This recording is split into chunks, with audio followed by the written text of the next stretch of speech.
सिद्धांत सरस्वती गोस्वामी ठाकुर का जन्म 6 फरवरी वर्ष 1874 में श्री जगन्नाथपुरी धाम में श्री जगन्नाथ मंदिर के निकट उनके पिता श्री केदारनाथ दत्त एवं उनकी माता श्रीमती भगवती देवी के घर में हुआ। शिला प्रभुपाद के माता पिता ने उनका नाम बिमला प्रसाद रखा। केदारनाथ दत्त बाद में शिला सच्चिदानंद भक्ति विनोद ठाकुर के नाम से जाने गए।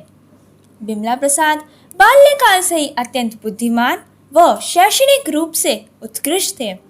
उन्हें ज्योतिष विद्या में भी गहन ज्ञान था। जब वे लगभग 10 वर्ष के थे तब उनके पिता शिला भक्ति विनोद ठाकुर ने उन्हें हरिनाम दीक्षा के साथ साथ नरसिंह मंत्र व गायत्री प्रदान की।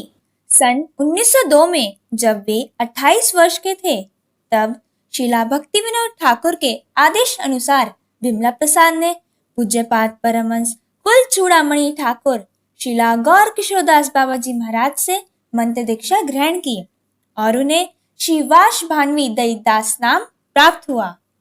दीक्षा ग्रहण करते ही बिमला प्रसाद को दिव्य अनुभूति हुई कि उन्हें भगवान श्री चैतन्य महाप्रभु का प्रेम पूर्ण संदेश संपूर्ण विश्व में पहुंचाना चाहिए और उनके साथ आने वाले सभी भक्तों को अपने गुरुवर्ग अर्थात शिला भक्ति विनोद ठाकुर एवं शिला गौर किशोरदास बाबा जी महाराज की शरण में ले जाना चाहिए। यद्यपि ऐसा प्रारंभ करने से पूर्व उन्होंने शतकोटि अर्थात 100 करोड़ हरिनाम जप का व्रत लिया। इस व्रत को पूर्ण करने के लिए उन्होंने 11 वर्ष तक प्रतिदिन 192 माला का जप करते थे। किंतु इस व्रत के मध्य में ही सन 1914 में शिला भक्ति विनोद ठाकुर एवं सन 1915 में शिला गौर किशोरदास बाबा जी महाराज इस भौतिक जगत से अप्रकट हो गए।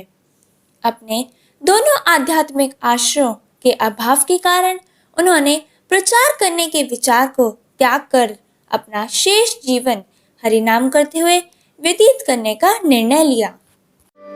एक दिन प्रातःकाल जब श्री विमला प्रसाद श्री मायापुर धाम में योगपीठ में शिला भक्ति विनोद ठाकुर की भजन कुटीर में हरिनाम जप कर रहे थे तभी उन्हें एक कटहल के पेड़ में से तेज दिव्य प्रकाश दिखाई दिया। तत्पश्चात सपार्षद भगवान श्री चैतन्य महाप्रभु उनके समक्ष प्रकट हुए जिनमें शिला भक्ति विनोद ठाकुर और शिला गौर किशोरदास बाबा जी महाराज भी उपस्थित थे। उन सभी ने सर्वसम्मति से श्री विमला प्रसाद को निर्देश दिया कि वह भगवान श्री चैतन्य महाप्रभु के प्रेम पूर्ण संदेश का विपुल प्रचार प्रसार संपूर्ण विश्व में करें। तब श्री विमला प्रसाद विनम्रता पूर्वक निवेदन करने लगे, हे प्रभु, इस अभियान से जुड़ने वालों को आश्रय कौन देगा तथा इस अभियान का विस्तार करने के लिए जनशक्ति व धन की आवश्यकता होगी, वो कहाँ से लाऊंगा। सभी ने कहा, इस अभियान में आने वालों को तुम आश्रय प्रदान करना तथा इस अभियान के विस्तार के लिए आवश्यक जनशक्ति व संसाधन हम प्रदान करेंगे। श्री चैतन्य महाप्रभु के दिव्य निर्देश के पश्चात धीरे धीरे अनेक अति बुद्धिमान व महान विद्वान शिला प्रभुपाद की सेवा में उपस्थित हुए। इनमें से कुछ महान व्यक्तित्व थे। श्री कुंज बिहारी विद्याभूषण जो कि बाद में शिला भक्ति विलास तीर्थ गोस्वामी महाराज के रूप में जाने गए, श्री विनोदा जो कि बाद में शिला भक्ति प्रज्ञान केशव गोस्वामी महाराज के रूप में जाने गए, शिला भक्ति हृदय पन गोस्वामी महाराज, शिला भक्ति प्रमोद पुरी गोस्वामी महाराज, शिला भक्ति रक्षक श्रीधर देव गोस्वामी महाराज, शिला भक्ति वेदांत स्वामी गोस्वामी महाराज, शिला भक्ति प्रदीप तीर्थ गोस्वामी महाराज, शिला भक्ति दयित माधव गोस्वामी महाराज, शिला भक्ति सारंग गोस्वामी महाराज, शिला भक्ति कुमुद संत गोस्वामी महाराज, शिला भक्ति केवल अडलोमी गोस्वामी महाराज, शिला भक्ति वैभव पुरी गोस्वामी महाराज और शिला भक्ति कुसुम श्रमण गोस्वामी महाराज। यह सभी भगवान श्री चैतन्य महाप्रभु के आध्यात्मिक वंशज तथा आध्यात्मिक विद्वान थे। इन्होंने शिला प्रभुपाद और भगवान श्री चैतन्य महाप्रभु की सेवा के माध्यम से अपना परिचय प्रस्तुत किया। वर्ष 1918 में भगवान श्री चैतन्य महाप्रभु के आविर्भाव उत्सव अर्थात श्री गौर पूर्णिमा के दिन शिला प्रभुपाद ने 100 करोड़ हरे कृष्ण महामंत्र का व्रत पूर्ण किया तथा उसी दिन उन्होंने मायापुर धाम में पहला प्रचार केंद्र श्री चैतन्य मठ स्थापित किया।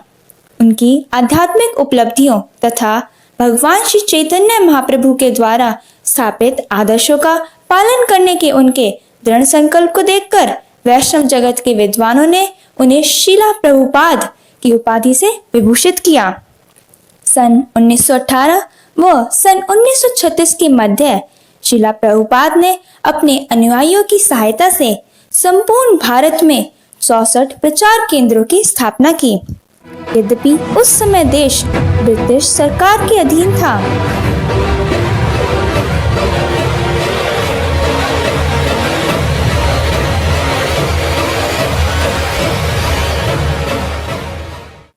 फिर भी ये केंद्र भगवान श्री चैतन्य महाप्रभु की शिक्षाओं के मूल सिद्धांतों का विस्तार कर रहे थे।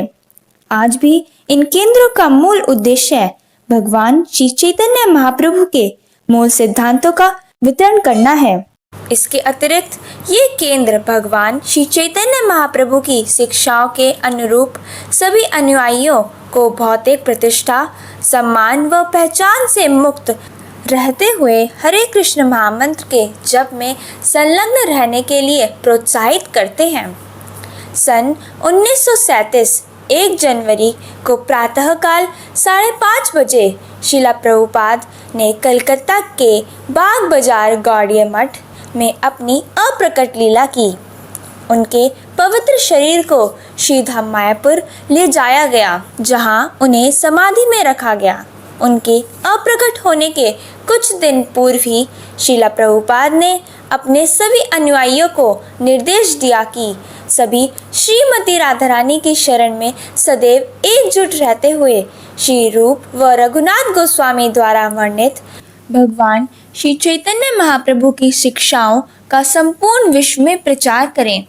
शिला प्रभुपाद के निर्देशों का पालन करने हेतु उनके सबसे प्रिय शिष्यों में से एक शिला भक्ति प्रमोद पुरी गोस्वामी ठाकुर ने श्री गोपीनाथ गौड़ीय मठ की स्थापना की।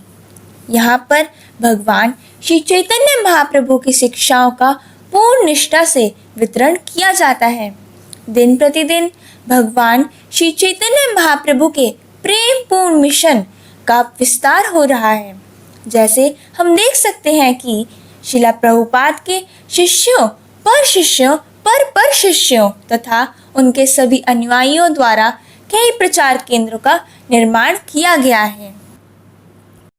पूज्यपाद शिला प्रभुपाद भक्ति सिद्धांत सरस्वती गोस्वामी ठाकुर की 150वीं जयंती उत्सव को मनाने के लिए श्री गोपीनाथ गौड़ीय मठ ने सभी जन को एक छत्र के नीचे एकत्रित होने व आध्यात्मिक उत्सवों में भाग लेने के लिए दिव्य समागम नामक एक दिव्य सभा की व्यवस्था की है। श्री गोपीनाथ गौड़ीय मठ आप सभी गौड़ीय वैष्णव को इस दिव्य समागम में उपस्थित होने तथा भाग लेने के लिए विनम्रता पूर्वक सनिवेदन करते हुए आमंत्रित करता है। आपकी उपस्थिति ही शिला प्रभुपाद और भगवान श्री चैतन्य महाप्रभु के मिशन दोनों के लिए एक विशेष सेवा होगी। भगवान और उनके भक्तों की सेवा हमें इस दुखमय और अस्थायी भौतिक जगत से स्वयं को मुक्त कराएगी और शाश्वत शांति और आनंद के जीवन में प्रवेश करने में सहायता करेगी। हरे कृष्णा।